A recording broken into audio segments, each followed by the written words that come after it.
IFM News. IFM News. IFM News. Sports. Ibandera ti agkapsat nga Carlos ken Eldro Yulo iti Pilipinas iti gymnastics iti umaya 2026 Asian Games amaangay iti sumaruno a bulana. Itauluan ti agkapsat ti Men's Artistic Gymnastics Squad bayat ang nakasagana met dagiti pambato ti pagilian iti Women's Division, Rhythmic Gymnastics ken Trampoline Events nga ipakita iti laing dagitoy iti nasao a regional meet.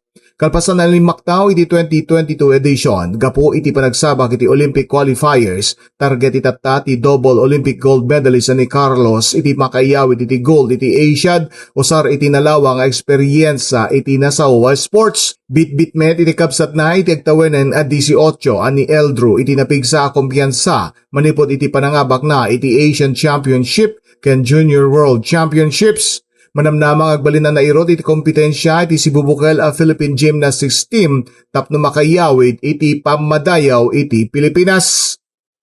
Para iti IFM Sports, dahito ni Idol Joey C. Tatak IFM. IFM News. IFM News. IFM News. Sports.